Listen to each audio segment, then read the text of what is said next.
Assalamualaikum warahmatullahi wabarakatuh.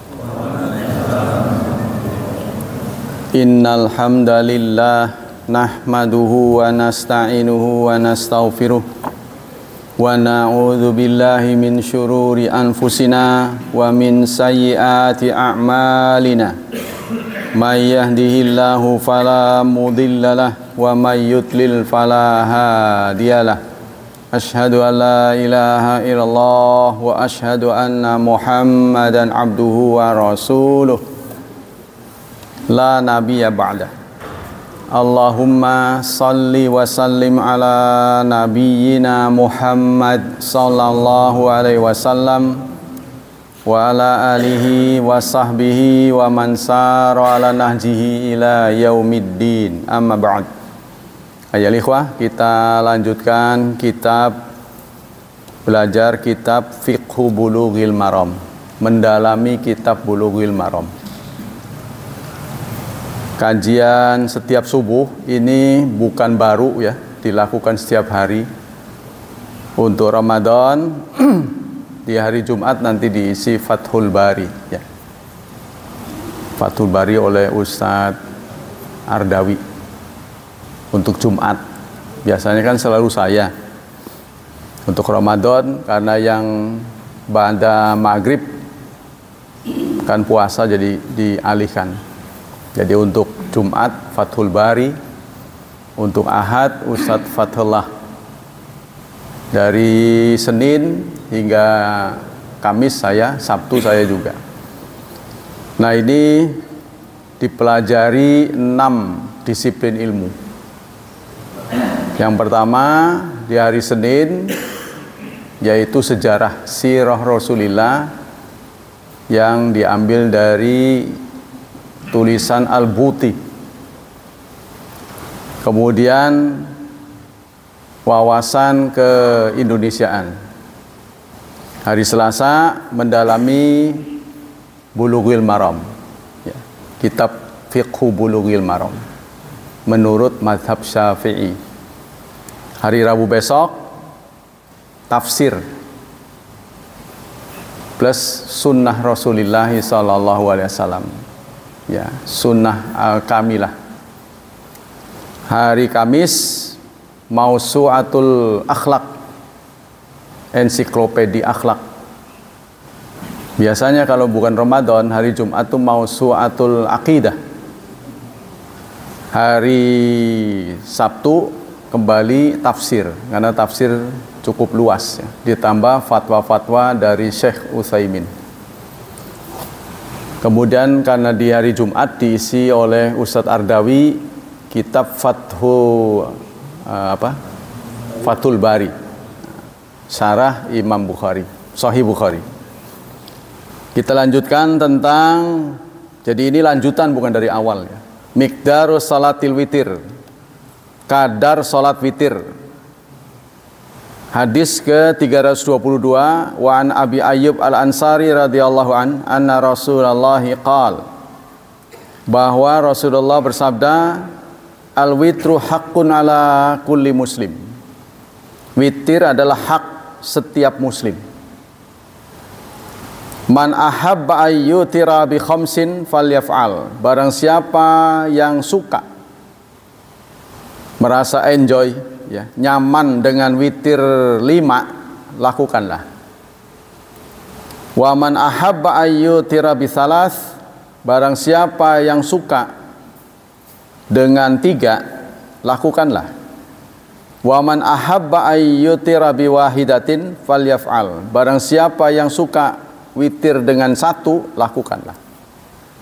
Di bawah 1 sudah tidak ada lagi. Tidak ada setengah. Hadis dirawikan oleh imam yang 4 kecuali Turmudi, disahihkan Ibnu Hibban dan dirajihkan oleh Nasa'i. Apa kesimpulan hadis ini? Al hadis dalilun ala wujubil witri. Hadis ini menjadi dalil wajibnya witir karena ada kata haqqun. Kama huwa dzama dzahaba ilaihil Hanafiyah, tapi itu pendapat Hanafiyah. Ya, jadi orang-orang berpendapat ini wajib, ini sunnah karena merespon ucapan Rasulullah. Nah, Rasulullah sendiri kadang-kadang tidak dikonfirmasi. Ucapannya itu tidak dikonfirmasi. Maksudnya, kalaulah ada Rasulullah di zaman sekarang mungkin akan dihujani pertanyaan. Apa yang dimaksud hak di sini? Apa wajib, apa sunnah, apa kuat penekanannya? Nah, ini tidak dikonfirmasi, sehingga Rasulullah meninggalkan sabdanya itu ditafsirkan oleh banyak ahli. Nah, nanti ada tafsir lagi yang menyatakan witir itu bukan wajib tapi sunnah yang kuat. Ya, itu yang dijadikan pendapat oleh jumhur. Mayoritas ulama ila annahu laisa biwajib, bukan wajib. Dari mana mereka mengatakan bukan wajib? Mustadilli nabi hadits Aliin radhiyallahu an, karena ada lagi hadis ya yang berasal dari sumber yang sama, dari Rasulullah. Dalam sebuah kesempatan Rasulullah mengatakan laisal witru bihatmin, witir itu bukan wajib, kahayatil maktubah, seperti maktubah, seperti sholat wajib. Karena dalam sebuah hadis Rasulullah mengatakan khamsu salawat, hanya 5 sholat yang diwajibkan kepada kalian. Nah, kita tidak boleh berkreasi, karena Rasulullah sudah menetapkan 5 ya 5. Dalam urusan ritual, hubungan kita dengan Allah itu diikat oleh 6 hal. Pertama, harus pas, serba pas dalam 6 hal. Pas waktunya. Kalau zuhur ditetapkan jam 12, contohnya kalau sekarang jam 12 lewat berapa tuh? Lewat 7. Ya, itu untuk hari ini di Panggung Rawi. Nanti beda-beda. Jangan disamakan ya. Nanti dikit 7 untuk semua, bukan. Tempatnya berbeda-beda. Semakin ke timur semakin cepat. Karena matahari terbit dari timur. Harus pas waktunya. Kalau kita sudah tahu zuhur jam segitu, lalu kita buru-buru, kita kerjain kurang 5 menit mah gitu. Karena buru-buru, itu tidak sah. Jadi harus dalam waktunya. Waktu zuhur itu adalah dari zuhur sampai asar.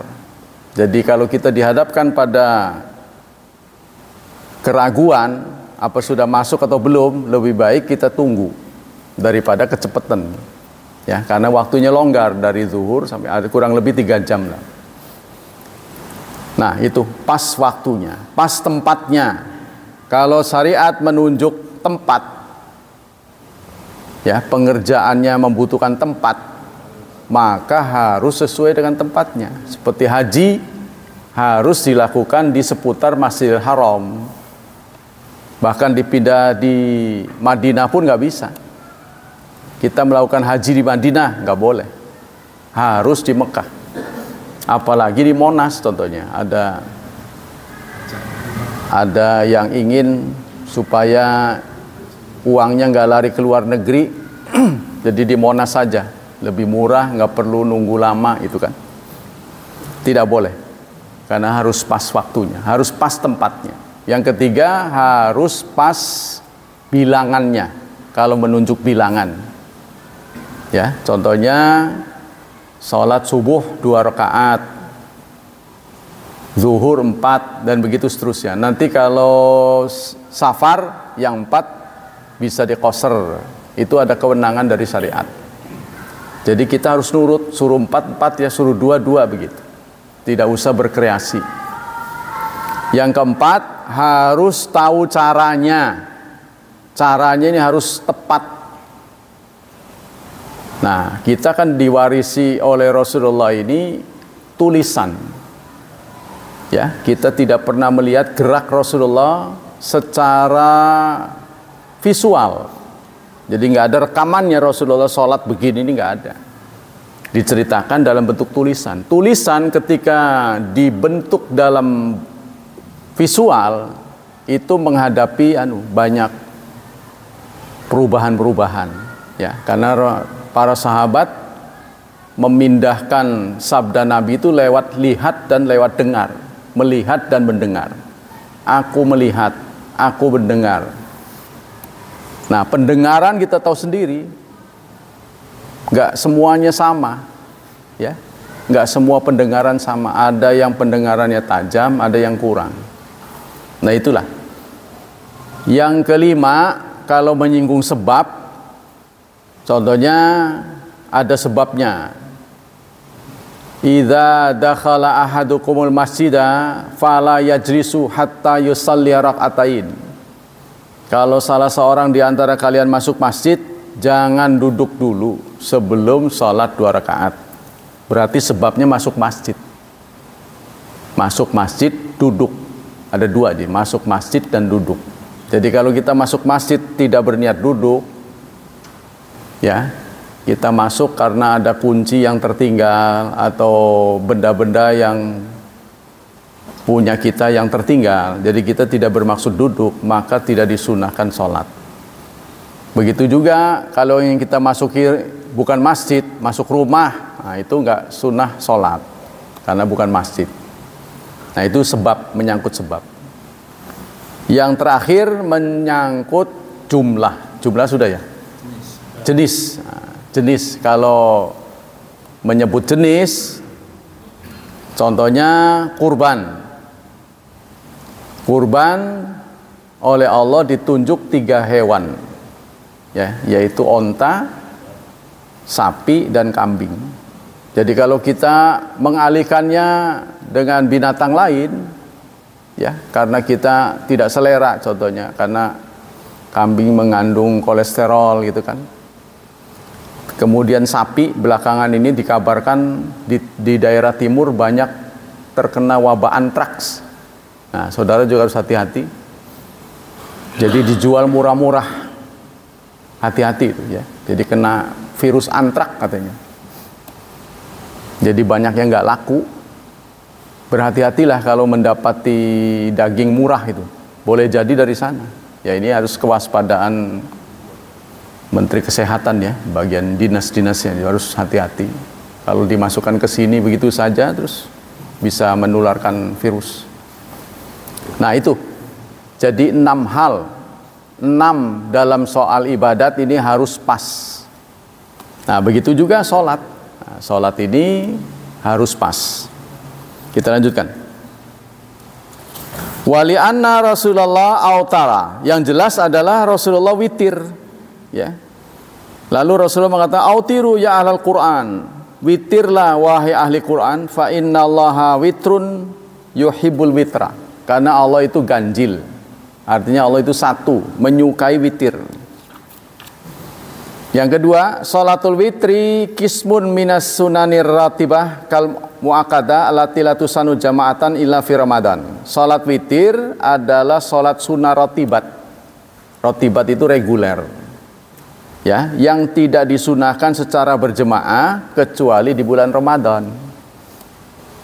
Nah, bulan Ramadan ini kan bulan kalibrasi.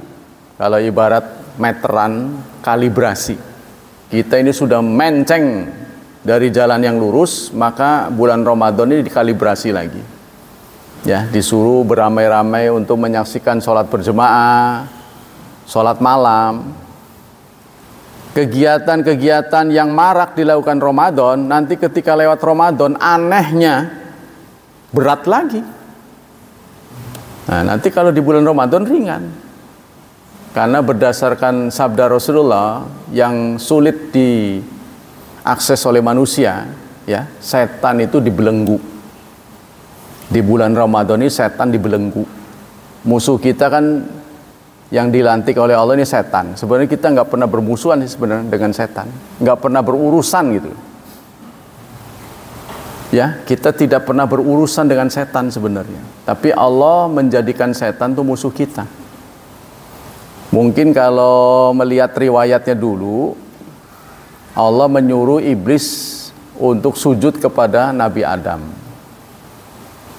Malaikat-malaikat semuanya mau kecuali iblis. Tapi yang nyuruh kan Allah, bukan manusia.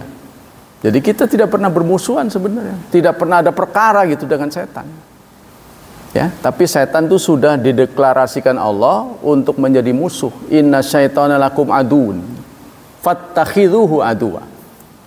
Setan itu adalah musuh yang nyata, bukan yang tidak nyata, yang nyata. Setan itu katanya musuh yang nyata.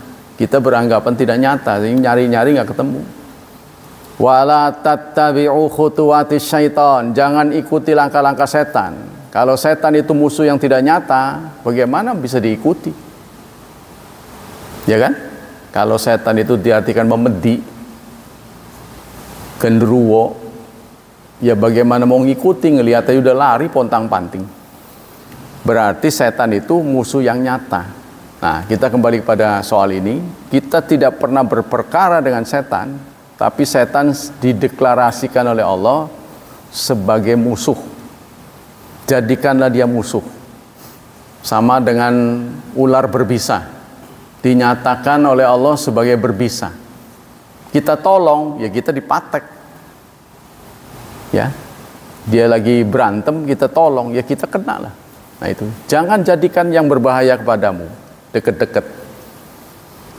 Di bulan Ramadan ini musuh kita setan. Setan sudah dibelenggu bagaikan dua kesebelasan. Ya, kesebelasan lawan itu dibelenggu. Kipernya dibelenggu, strikernya dibelenggu, bek kanan, bek kiri.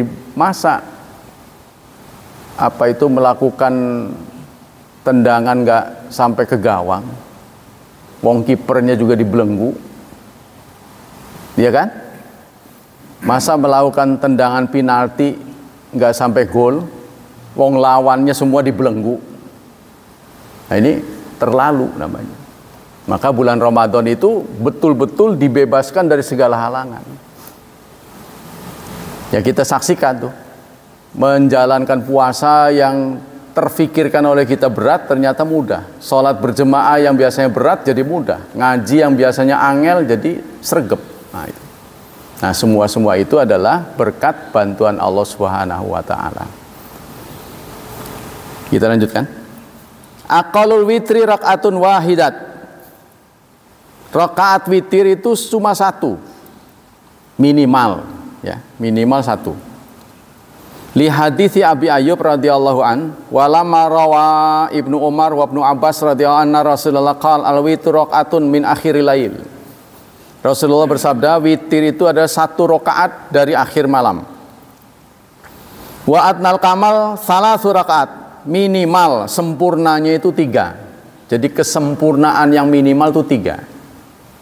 Dikabarkan Rasulullah sholat ya malam sampai subuh itu 15. Jadi 11, 2 untuk sholat subuh, 2 lagi untuk permulaan muqaddimah sebelum sholat malam, dan 11 untuk tahajud dan witir. Minimal 1. Jadi kalau kita masih malas sholat malam, lakukanlah 1. Ini Allah mengajarkan kepada kita betapa pentingnya komunikasi malam dengan pencipta alam. Ya, sayang diantara kita ini tidak konsekuen dan tidak konsisten. Suka curhat pada Allah, walaupun sepatah 2 patah kata. Kalau kita memang nggak tahan, ya, membutuhkan waktu istirahat, tidur cukup lama, maka kita cukup 1 saja. Nanti Rasulullah dalam sebuah hadis mengecam, banyak orang di malam hari bangun, tapi enggan melakukan sholat. Bangunnya karena panggilan ini, buang air. Bangun ke WC, tapi udah gitu tidur lagi. Kalau nggak bisa 1 rakaat lah gitu. Kata Imam Ghazali lebih ekstrim lagi. Udah kalau nggak sudi 1 rakaat, udah duduk aja, diam sebentar. Kadang udah keterlaluan gitu. Ini ngebiasain dulu, bangun, yang penting bangun. Kalau sudah enjoy, agendakan malam hari itu. Apa yang membuat Anda bisa bangun? Apa tuh? Baca buku tah yang lagi seru tuh. baca buku yang seru. Kalau sayang kita nggak suka baca. Buka WA, ya lakukan buka WA. Kalau untuk mukaddimah supaya bangun itu, wah ada WA menarik, pikir, buka. Nah setelah itu kan Anda sadar, sholat. Kalau harus begitu, gitu. Idealnya sih fokus pada Allah. Tapi ini mengajarkan kepada kita bahwa sholat malam itu amat penting. Gitu saja. Menyadarkan bagaimana sih saudara supaya sadar bahwa malam komunikasi dengan Allah itu penting. Ngajarinya bagaimana caranya? Angel gitu. Bangun, tapi hanya ke toilet tidur lagi. Ya, usahakan begitu. Baca apa gitu. Nah, katanya nanti disebutkan juga ada 3. Kalau kita bangun lalu kita berzikir, maka terlepaslah satu buhul. Jadi setan itu mengikat orang tidur itu dengan 3 ikatan. Ya, satu talinya akan terbuka ketika dia bangun lalu baca zikir. Alhamdulillahilladzi ahyana ba'dama amatana wa ilaihin nusyur. Terus dia berwudu, terbukalah ikatan yang kedua. Kan sunnah setiap malam itu kita keluar rumah sebenarnya. Salat malam itu, malam kalau kita bangun disunnahkan keluar rumah. Ya, membaca inna fi khalqis sama, menatap langit. Inna fi khalqis samawati wal ardi wa ikhtilafil laili wan nahar la ayatil liulil albab dan seterusnya. Nah ini secara alamiah menakutkan maling sebenarnya. Waduh, bangun, lari dia. Yang tadinya niat mencuri. Ya kan? Tapi karena saudara lelap tertidur, ngoroknya pun terdengar. Maling jadi berani. Yang ketiga, kita tindak lanjuti wudhu itu dengan sholat malam. Maka 3 ikatan dari setan ini terbuka semua. Nah saudara, hidup kita ini kalau dibandingkan di dunia dengan ukuran dunia cukup lama, bukan sebentar. Ya, rata-rata 60 tahun. Usia Rasulullah 63 lah, 61 sampai 63. Karena waktu itu belum ada tanggalan ya, jadi kurang lebih 61 sampai 63. Cukup lama. Nah, salah satu yang membuat manusia itu suka bergeser, bosen. Rasa bosen. Ya kan? Rasa bosen. Kalau Indonesia ini tukar-menukar pasangan itu boleh, dihalalkan oleh undang-undang, mungkin sebulan sekali ganti pasangan. Istrinya sih satu, tapi gonta-ganti itu. Cuma karena nggak boleh aja, urusannya diperketat, hajatan mahal, itu kan. Jadi mikirnya, waduh, eman lah. Nah, yang celaka kalau kita tidak istiqomah, bosen beribadah. Nah ini yang berbahaya. Itulah yang kita mintakan sehari semalam 17 kali. Ihdinas siratal mustaqim. Tunjukkan kami ke jalan yang lurus. Sebab kita suka menceng. Sudah lurus menceng lagi. Ini yang ngomong kan orang yang lurus ini. Yang ngomong ihdinas siratal mustaqim kan yang lagi sholat. Ya kan? Orang yang lurus minta supaya tetap lurus, karena kita itu dihadapkan pada bosan. Anda tunjuk saja apa yang menjadi selera Anda disajikan setiap hari itu bosan.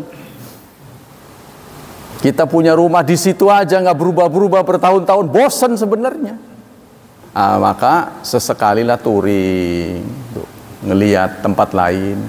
Siru fil ardi, ajaklah pasangan Anda. Jangan janji-janji tanpa bukti. Dulu mah janji-janjinya indah. Sudah dibuktikan belum? Apa yang sudah? Sudah? Ngegoes berdua. Ya buatlah sepeda yang boncengan di belakangnya itu. Ya kan? Menunjukkan kemesraan itu hal yang boleh, memberi contoh. Karena orang-orang tua itu selalu jalan sendiri-sendiri, sehingga anak muda itu tidak melihat contoh. Coba kalau orang tuanya kemana-mana sendiri, berduaan, tidak bawa anak, anaknya cuma, wow ini kok mesra amat ya. Harus begitu, kita harus memberi contoh.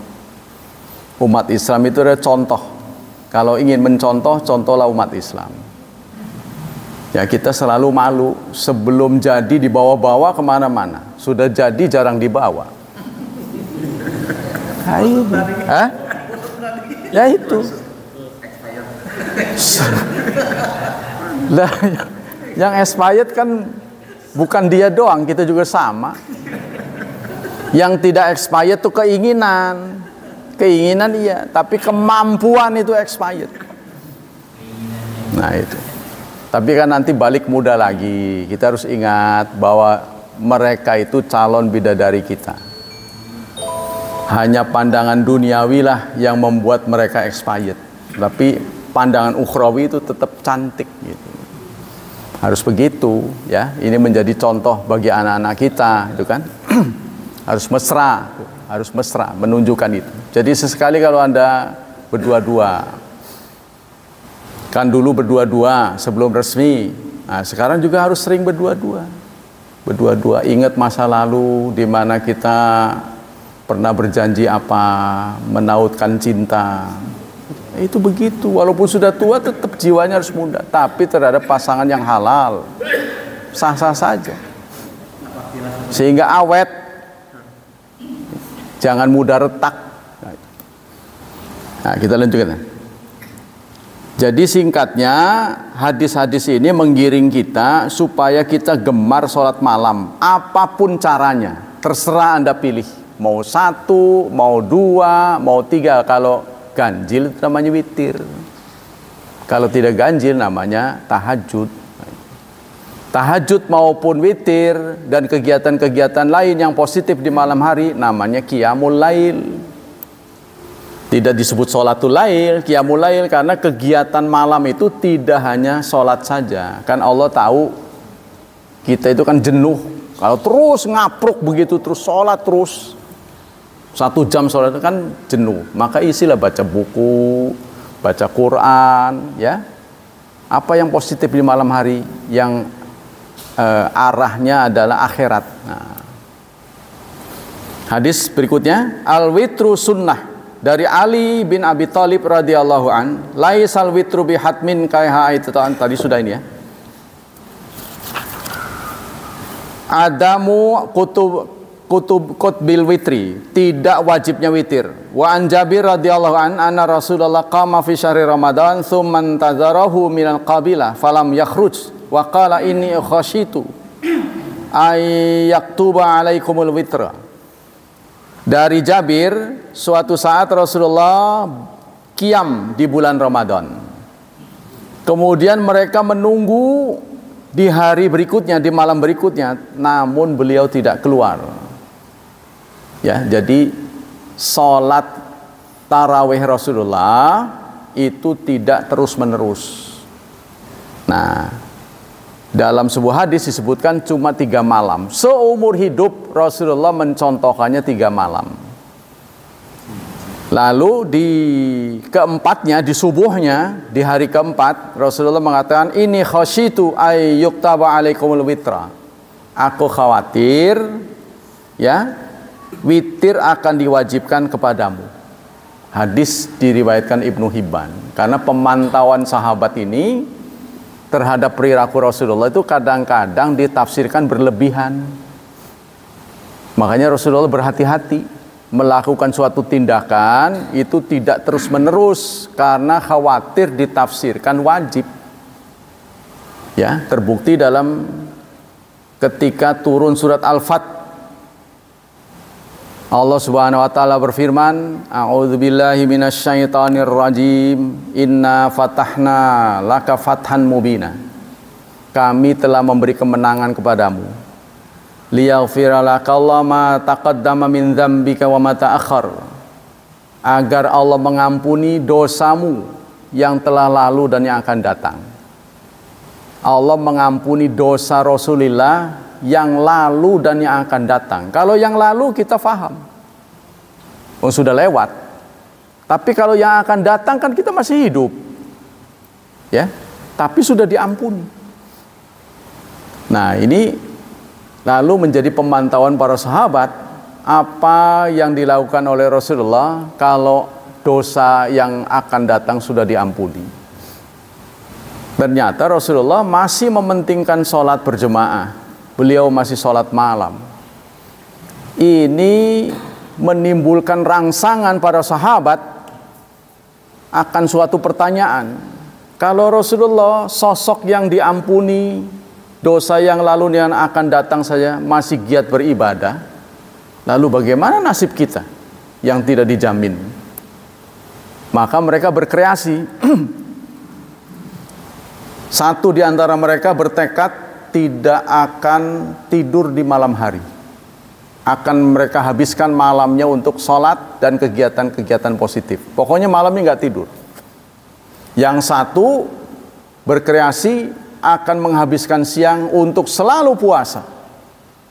Saben hari puasa, nggak akan putus sepanjang hidupnya.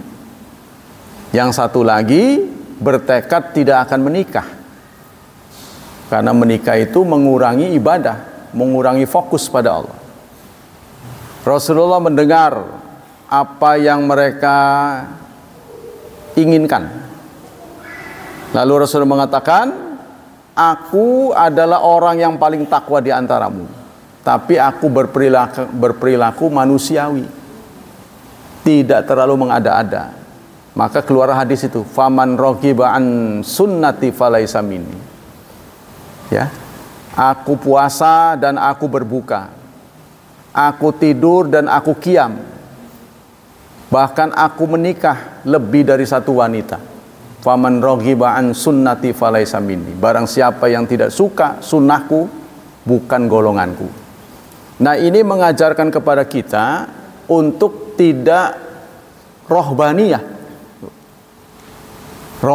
kerahiban seperti yang dialami oleh agama-agama lain, ya. Para pemimpin rohani pada agama lain itu ngumpul di satu tempat, fokus pada akhirat. Orang Nasrani itu ada namanya kapel, tempat asrama para pendeta itu. Mereka nggak pulang, mereka nggak menikah. Ya, kemudian pendeta-pendeta di kuil-kuil, mereka nggak pulang. Diam termenung, ada yang satu berdiri, ada yang satu melayani terus. Nah, di dalam Islam tidak ada. La rohbaniyata fil Islam. Tidak ada kerahiban dalam Islam. Sehingga tidak ada satu ustadz yang diam di masjid terus nggak kemana-mana, nggak ada. Wajarlah kalau Anda melihat jalan-jalan di pasar, jalan-jalan di mall, ustadz kok ke mall? Ya nggak apa-apa, dia manusia biasa. Tapi coba Anda lihat, ada nggak pendeta ke mall? Nggak ada. Ada nggak pendeta Yahudi, pendeta dari Hindu ke mall? Nggak ada. Bahkan mereka nyaris tidak pegang uang. Tapi semua kebutuhan hidupnya dilengkapi. Nah, itulah mereka. Dalam Islam tidak ada begitu. La rohbaniyata fil Islam. Jadi Islam itu berlaku seperti manusia biasa. Kita diminta untuk berimbang dunia dan akhirat. Nah. Ya, jadi pada malam keempat Rasulullah tidak datang. Esok paginya Rasulullah mengatakan, aku khawatir witir ini akan menjadi wajib untukmu.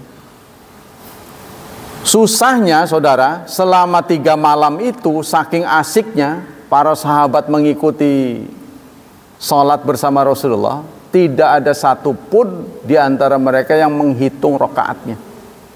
Itu asli tarawih itu. Tidak berhasil. Begitu banyak orang ngumpul Rasulullah. Mungkin mereka nggak berekenan kayak kita kali ya. Kalau kepanjangan ngeluh, kecepatan, protes. Kan bisa request itu. Rasulullah diikuti oleh para sahabat itu tanpa ngeluh. 3 malam itu tidak ada satupun. yang berhasil menghitung jumlah. Jadi jarang hitung. Sama dengan pendapat berapa sih sahnya sholat Jumat? Ada yang berpendapat 40. Dari mana ngitung 40 itu? Nah, gini alasannya. Jumat dahulu cara melakukannya seperti Id. Ya, yaitu apa? Kalau Id itu gimana? Sholat dulu. Ya kan? Sholat dulu baru khutbah kan? Id. Pokoknya selain Jumat lah. Selalu sholat dulu baru khutbah. Contohnya sholat gerhana, kan sholat dulu baru khutbah. Nah, kemudian Idul Fitri, Idul Adha selalu begitu. Jumat juga dulu begitu. Nah, pada saat Rasulullah berkhutbah, kan sholat dulu nih, ya, sholat dulu baru khutbah kan. Datang kafilah membawa dagangan. Kan dulu nggak seperti kita, di kanan kiri kita banyak mall. Untuk mendapatkan kebutuhan itu menunggu kafilah yang berdagang. Nah, karena kafilah ini datang, mereka mengerumuni kafilah itu. Mereka beranggapan toh tadi sudah sholat dan Rasulullah khutbah itu bisa didengar sambil transaksi. Nah, itulah turun ayat wataraku kaqaimah, mereka meninggalkan kamu berdiri, kan? Tapi Rasulullah watarakul apa itu sebelumnya? Watara wa idza nudiya lis-salati fas'au ila dzikrillah wa dzaru bai dzalikum khairul lakum in kuntum ta'lamun fa idza qudiyatis shalah fantashiru fil ardi wabtaghu min fadlillah wa dzkurullaha katsiran la'allakum tuflihun. Wa idza ra'au tijaratan, dan jika mereka melihat tijarah au lahwan atau sesuatu yang mainan, infaddu wa tarakuka qaima, dan mereka meninggalkanmu dalam keadaan berdiri. Kul, katakanlah ma indal khairun minallahwi wa minat tijarah, apa yang di sisi Allah lebih baik daripada dagang dan hal-hal yang tidak berguna. Nah, ditanya tuh berapa yang tersisa mendengarkan Rasulullah itu, yang tidak kabur tuh mengerumuni pedagang itu berapa? Waduh, berapa ya? Nggak ngitung. Ada 40, ada. Nah, itu maka itu catat 40. Itu asal muasalnya.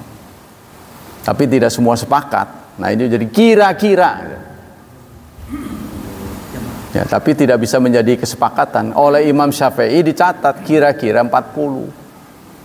Tapi praktiknya oleh kita sulit karena bukan di zaman Rasulullah, ya kan? Ditambahi oleh kita 40 juga yang ngerti. 40 itu yang ngerti. Yang nggak ngerti berapa? Apa tercukup? Yang ngerti itu apa tercukupi 40? Nah, ini tidak pernah ada statistik atau pernyataan. Contohnya mau Jumatan, siapa yang ngerti bahasa Arab? Tunjuk jari, itu 1, 2, 3, 4, 5. Ini nggak pernah dihitung. Praktek di suatu tempat, setelah sholat Jumatan, sholat zuhur lagi. Nah, kalau kita melakukan sholat zuhur lagi, itu artinya sehari semalam 6 waktu, bukan 5 waktu. Ya kan? Jadi kalau saudara nanti menjumpai ada satu tempat, saya pernah menjumpai itu di Balaraja. Setelah sholat Jumat, kita merasa sudah selesai, keluar, dipelototin sama orang tuh. Loh, kenapa orang melihat saya ya? Yang salah apa? Nggak taunya mereka menuntut kita tetap di tempat untuk melakukan zuhur lagi. Seharusnya menurut saya, kalau mereka ingin meyakini perintah Rasulullah 5 waktu dan harus mengerti semua, ya itu ditanya. Siapa yang ngerti? Tunjuk. Kalau nggak ada baru. Padahal itu pun saya nggak setuju. Ya, sehingga salah mereka sendiri. Kemudian khutbahnya hanya berbahasa Arab. Di kampung-kampung kan nggak ada bahasa terjemahan, nggak ada. Contohnya di Cibeber, bahasa Arab semua dari awal sampai akhir. Ngerti nggak? Nggak ngerti dia. Nah itu makanya harus 40. Tapi untungnya di Cibeber tidak diulangi. Di tempat lain diulangi gara-gara peminatnya itu, pengunjungnya tidak ngerti. Lah inilah ya fenomena ibadat yang terjadi di kalangan kita. Itu yang salah sebenarnya. Nah, kita lanjutkan. Al hadis dalil anal witra laisa wajib. Hadis ini menjadi dalil witir itu bukan wajib. Itu pendapat jumhur. Yaitu tadi karena Rasulullah pernah menyatakan khamsu salawat, salat yang diwajibkan itu cuma 5 sehari semalam. Jadi konsekuensinya kalau kita melakukan Jumat ditambah zuhur berarti 6. Itu melanggar sebenarnya. Ya, wong ini witir yang begitu penting aja nggak wajib. Yang kedua, inna khasyata Rasulillah ayyuktaba alaihim salatut tarawih aw salatul witri fiha ajwatun katsirah. Kekhawatiran Rasulullah salat tarawih menjadi wajib atau salat witir ini ada jawaban yang banyak. Ya, kenapa Rasulullah khawatir? Rasulullah kan sangat sayang pada umatnya. Ya, dia ingin sedikit yang dilakukan oleh umatnya masuk surga gitu. Sedikit tapi masuk surga. Jadi seringan mungkin yang diwajibkan pada umatnya menyebabkan umatnya kelak masuk surga. Kepengennya begitu. Ya sama dengan orang tua pada anak. Ya, menginginkan mereka kerja sedikit, karirnya bagus, ya, derajatnya tinggi, ya, hidupnya mulia. Kan begitu orang tua pada anak, apalagi Rasulullah.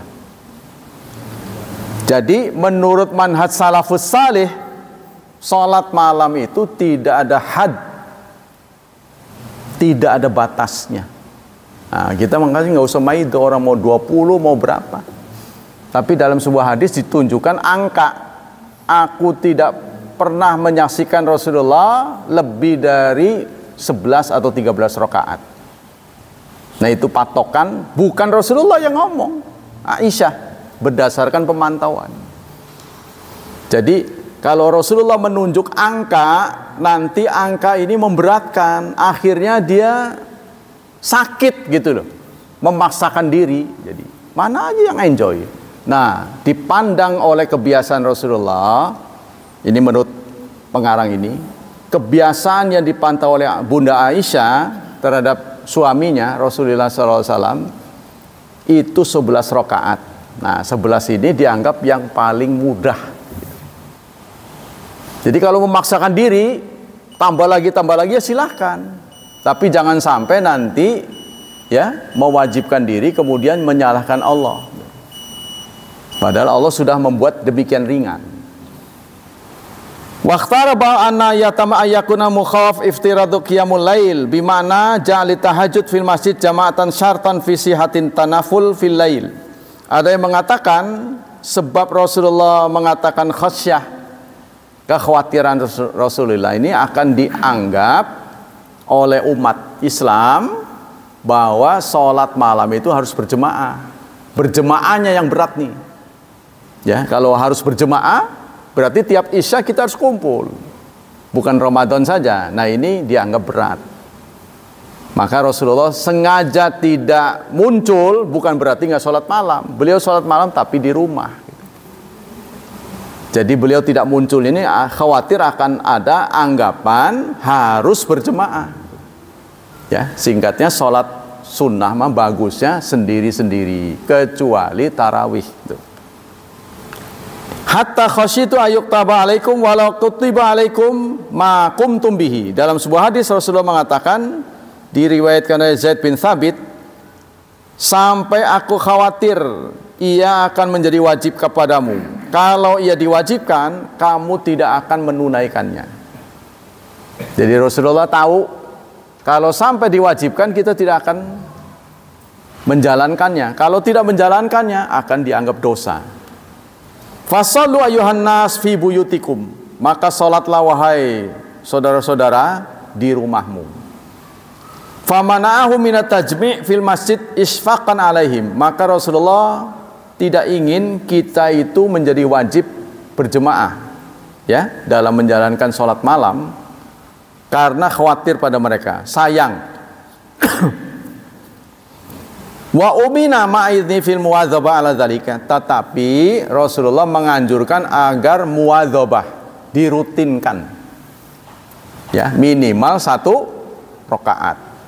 Bahkan kalau sampai suatu saat kita gagal melakukannya karena ketiduran, sunnah diqadha. Kalau rutin, kalau nggak rutin jangan diqadha. Sesuatu yang rutin sunnah kita lakukan ya, sunnah yang rutin kita lakukan, kalau gagal itu sunnah diqadha. Tapi kalau wajib diqadha nggak ada.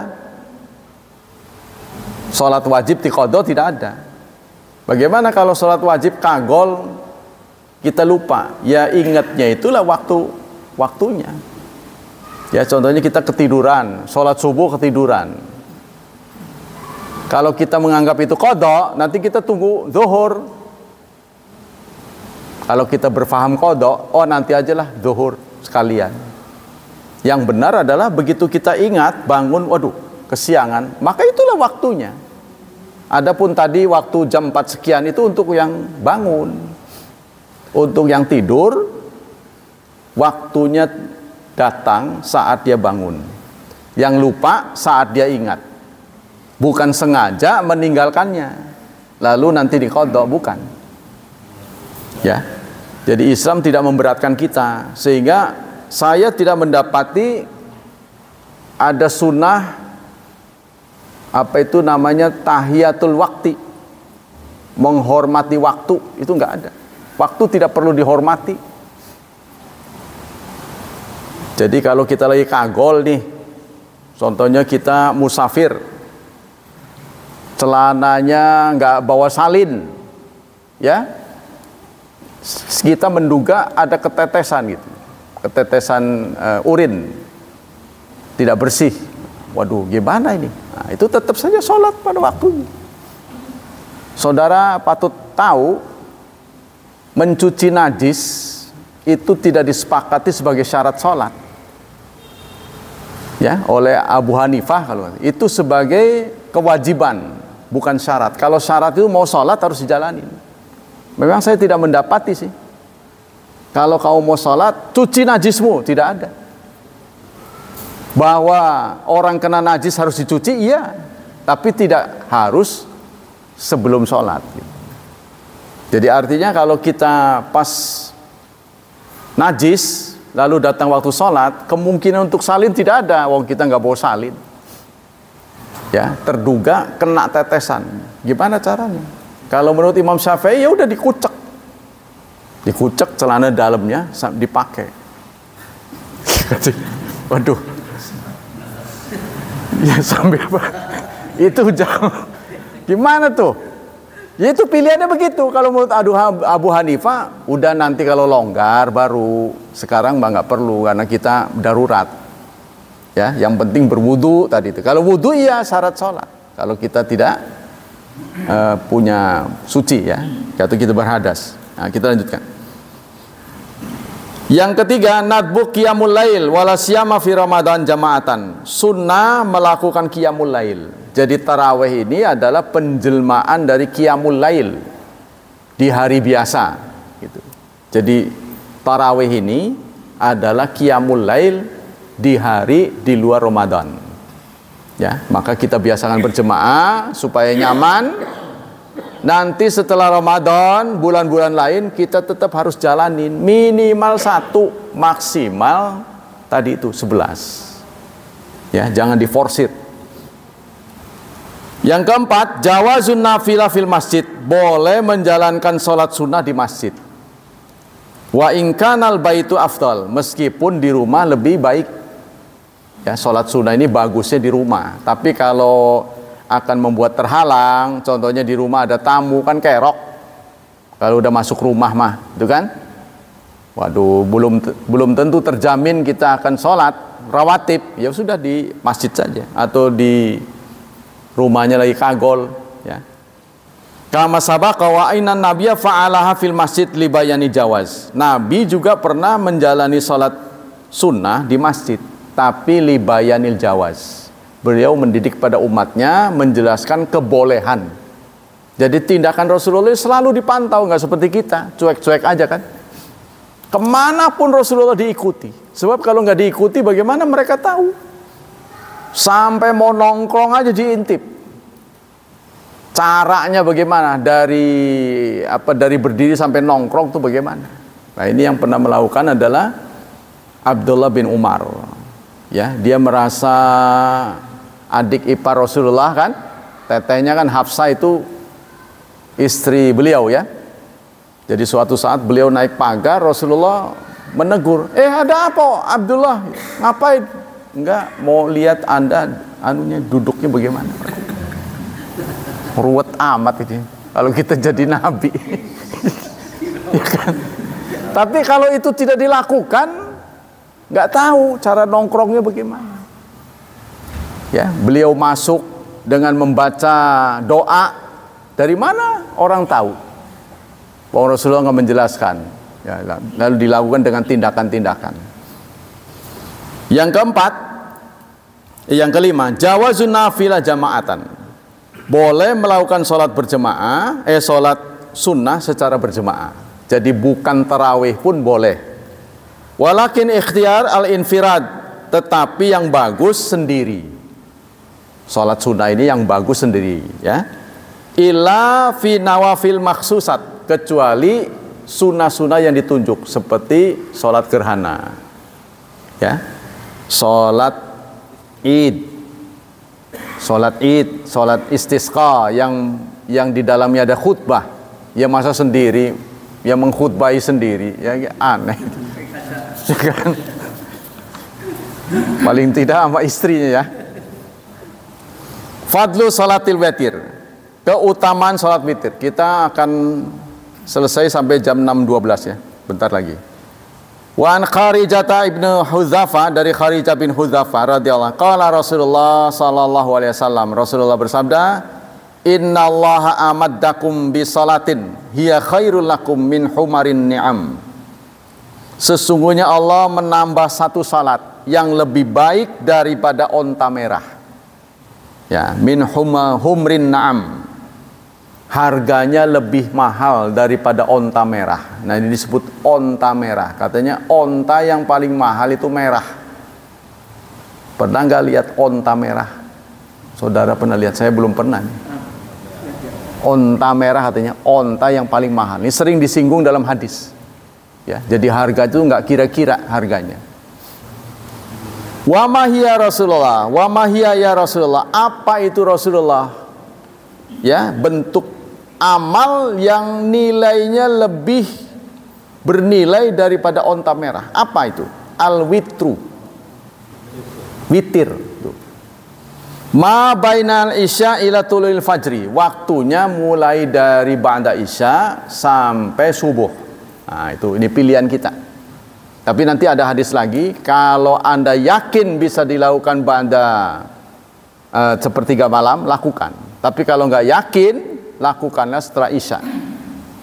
Ya, ini dilakukan oleh Abu Bakar Siddiq kalau nggak salah ya. Beliau membiasakan ba'da isya witir. Sebab beliau tidak yakin malam itu akan bangun. Tapi kalau untuk orang yang yakin malam bisa bangun, lakukanlah di malam hari. Jadi di akhir malam itu tutup dengan witir. Apa kesimpulan hadis ini? Adamu wujubil witri, tidak wajibnya witir. Dengan kata-kata Rasulullah amad dakum. Amad dakum ini imbuh. Jadi Allah membuka peluang, gitu loh. Kalau sahabat senang, kalau kita susah, waduh tambahan lagi ya. Angel ini, yang biasanya udah berat ini dibuka peluang. Karena ibadah kan pintu penilaian. Ya, dibuka lagi, gembira mereka. Oh ya boleh gitu. Ya. Amad dakum ini kalau di bahasa Jawa mah ngedawakaken tuh. Amad dakum, membuka peluang. Yang kedua, tahdidu waqtil witri ba'da adai salatil isya ila qubail tulil fajri. Pembatasan sholat witir itu setelah sholat isya sampai subuh. Nah, ini tergantung kepada kita, ya. Yang mudah ba'da isya, lakukan ba'da isya. Yang mudah sholat malam, lakukan sholat malam. Nah, sudah waktu itu. Tapi ini tanggung. Kita selesaikan dulu ya. At-targhib fi salatil witri wa subuti ajriha al-azim li huffaz 'alaiha wal iltizamu biha. Ini targhib salatil witir, promosi salat witir dan menetapkan pahala. Jadi kalau kita melakukan salat witir itu sama artinya kita sudah diberi seekor onta merah. Ya, onta biasa saja itu mungkin sekitar 40 juta ya. Sapi berapa sekarang tuh? 30 jutaan. Onta kurang lebih 40. Itu onta biasa. Onta merah itu sekitar 50 juta. Nah, apa iya sih dapat segitu? Iya, karena soalnya di akhirat itu tidak ada pembatasan. Kalau di dunia kita ngontrak satu rumah harganya 1 triliun, itu mahal. Tapi kalau di akhirat nggak mahal. Nggak ada artinya, karena dia abadi. Selamanya gitu. Saudara belum terbayang selamanya. Kalau sudah tua baru, aduh, susah ini. Manusia kan begitu kan, makin tua makin nyaman. Matanya sudah diperhatikan orang, telinganya diperhatikan orang, kedudukannya diperhatikan orang, telunjuknya berarti. Orang tua kalau nunjuk orang takut semua, mendelik takut semua. Kalau dia bareng dengan anak mudanya nyingkir, bapak lebih tua. Gitu. Udah enak begitu, kemana-mana itu dihormati orang, suruh pulang oleh Allah. Inna lillahi wa inna ilaihi raji'un, sudah pulang, sudah enak pulang. Nah inilah yang dilihat oleh banyak ahli, kurang nyamannya hidup di dunia ini. Jadi kita sudah punya karir, punya anak buah, suruh pulang. Terakhir, Yusannu lil musalli ayaqul ba'da witri, setelah witir kita disunahkan mengucapkan subhanal malikil quddus 3 kali. Ya. Li'anna Rasulullah kana yaqulu dzalik, karena dalam sebuah hadis Rasulullah mengatakan itu. Kemudian dalam tambahan yang lain, kana yarfa'u salatu bisalisa. Yang ketiga beliau agak keras. Yang pertama, kedua pelan, yang ketiga subhanal malikil quddus. Tapi beliau tidak menyuruh bareng-bareng, masing-masing itu Pak. Seperti haji sebenarnya kan masing-masing, cuma waktunya bareng gitu kan, jadi kelihatannya bareng. Jadi nggak usah imam dulu baru baca, nggak, bareng-bareng aja. Subhanal malikil quddus, subhanal, nanti ketiga subhanal malikil quddus gitu. Lalu disambung dengan Allahumma inni a'udzu biridhaka. Nah ini buktinya ini, menunjukkan tidak bareng. Aku memohon kepadamu dengan ridhamu. Kalau aku berarti sendiri, bukan nyuruh bareng. Ya, aku berlindung kepadamu dengan ridhamu dari kemurkaanmu dan pengampunanmu dari siksamu, dan aku berlindung kepadamu denganmu. Tuh. Aku berlindung denganmu darimu. Maksudnya dari azab Allah. La usi thanan alaika, aku tidak bisa menghitung pujian kepadamu. Anta kama asnaita ala nafsik, engkau seperti yang engkau puji terhadap dirimu. Wallahu a'lam bishawab. Ya, kalau orang menjalankan sholat 3 rakaat seperti yang kita lakukan, itu dianggap tidak sama dengan maghrib, karena maghrib kan tasyahudnya 2 kali, tasyahud awal dan akhir, makanya kita tidak adakan. Tapi kalau sholat-sholat seperti 5, 7, itu ada yang menganjurkan tasyahudnya 2. Jadi sebelum akhir dan akhir. Contohnya kalau kita melakukan witir itu kan bablas ya. Contohnya 7 kali, nah, 7 rakaat, nanti ke-6 tasyahud, ke-7 tasyahud. Kalau nggak salah tuntunan dari Syekh Utsaimin lewat 5 ya, atau 5 itu. Mulai 5 kita disunahkan untuk tasyahud 2 kali. Nah, mungkin 3 tidak, karena dianggap mirip dengan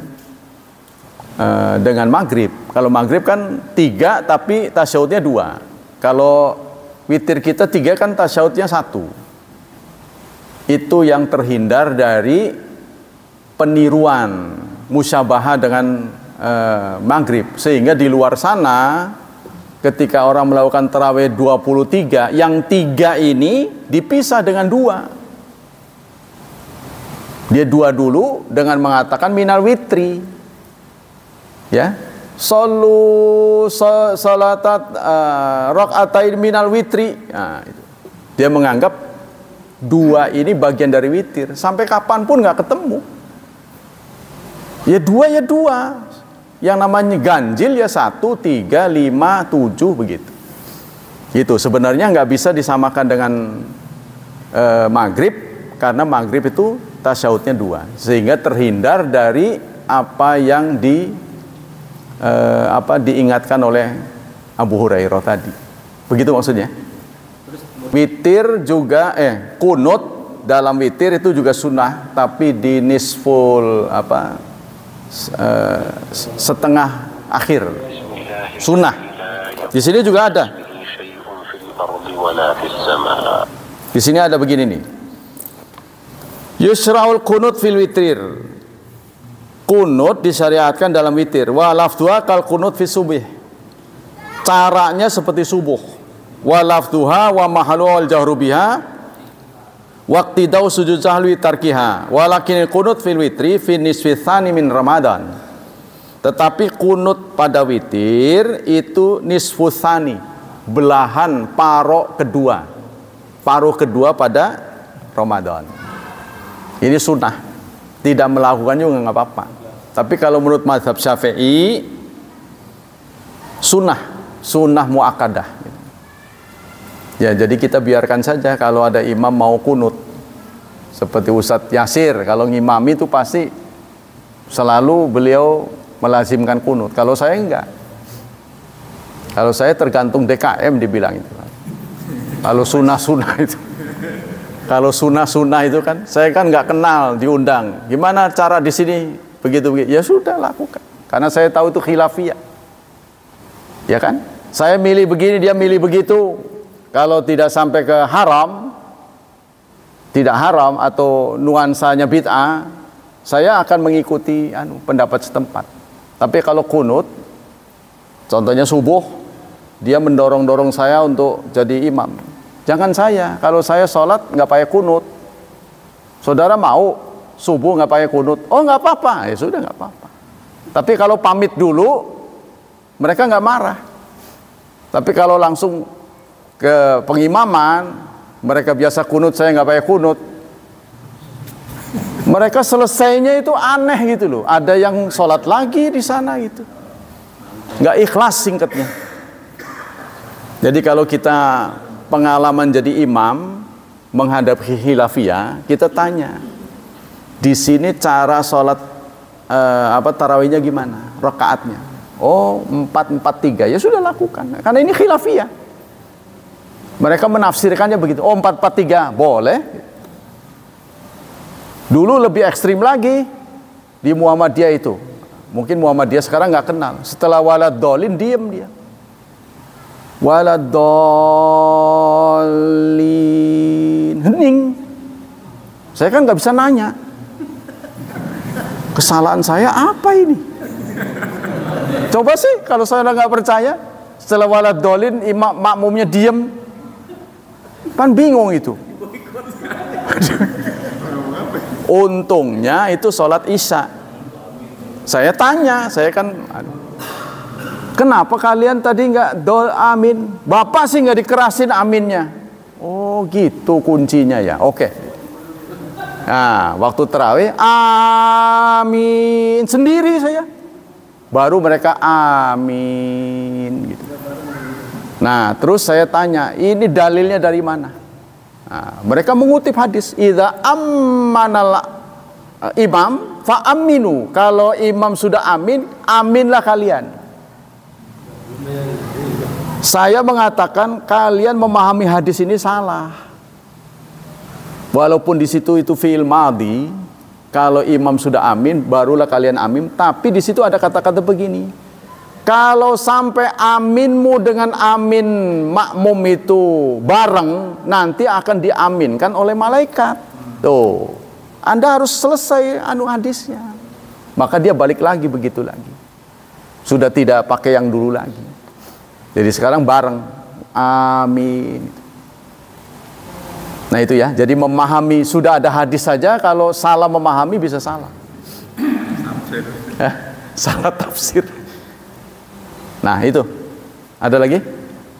Mazhab Ahmad bin Hambal, kalau melihat mazhab ya, semua sholat yang tasyahudnya satu, maka duduknya iftirash. Seperti kita sholat witir, kan tasyahudnya satu, ya, itu maka dilakukan dengan iftirash seperti tasyahud awal. Tuh, sholat subuh tasyahudnya kan satu, maka duduk terakhir tuh seperti tasyahud awal. Itu pendapat yang paling kuat. Tapi ada pendapat lain yang berasal dari Imam Syafi'i. Setiap duduk yang berakhir dengan salam, maka dia tawarruk. Kan sholat subuh berakhir dengan salam, maka tawarruk, duduknya tasyahud akhir. Tuh, itu menurut mazhab Imam Syafi'i. Ya, tergantung saudara mau pilih yang mana. Tapi kalau dari sisi kuatnya dalil, itu yang tadi, pendapat Imam Ahmad Syarif Hidayatullah. Tapi bukan memang Ahmad itu, memang Imam Ahmad memang. Tapi saya juga berpendapat sama gitu. Jadi kita melihat itu jangan tradisi, ya. Kita memang membawa kebiasaan dari kampung kita. Marilah kita kembali kepada dalil. Islam ini agama dalil. Kalau dalil dari imam ini kuat, lebih kuat, berdasarkan ahli hadis, kita ikuti ahli hadis. Tuh, ya. Jadi Imam Syafi'i itu guru Imam Ahmad. Nggak selalu guru lebih kuat daripada muridnya. Contohnya Imam Malik itu guru Imam Syafi'i, ya kan? Imam Syafi'i guru Imam Ahmad. Kalau kita mengatakan Imam Syafi'i lebih kuat, dia juga meninggalkan pendapat gurunya. Dan Imam Ahmad catatan hadisnya lebih lengkap daripada Imam Syafi'i.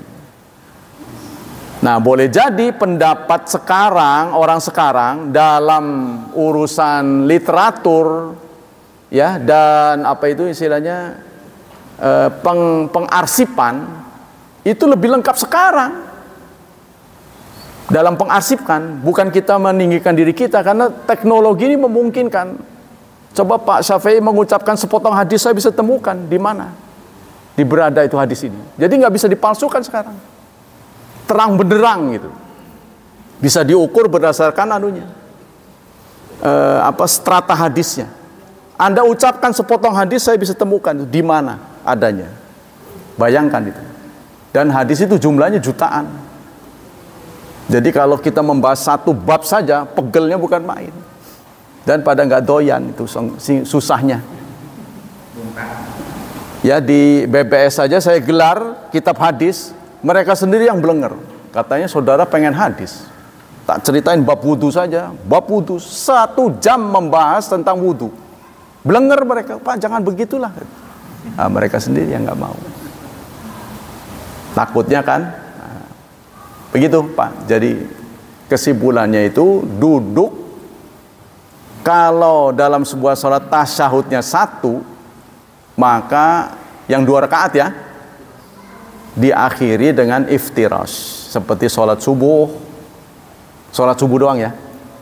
Kalau sholat maghrib kan tasyahudnya 2. Tasyahud pertama iftirash, tasyahud kedua tawarruk. Sholat witir meskipun 3 rakaat, tasyahudnya cuma 1, maka iftirash gitu. Gitu. Kalau maghrib kan 2, pertama iftirash, kedua tawarruk.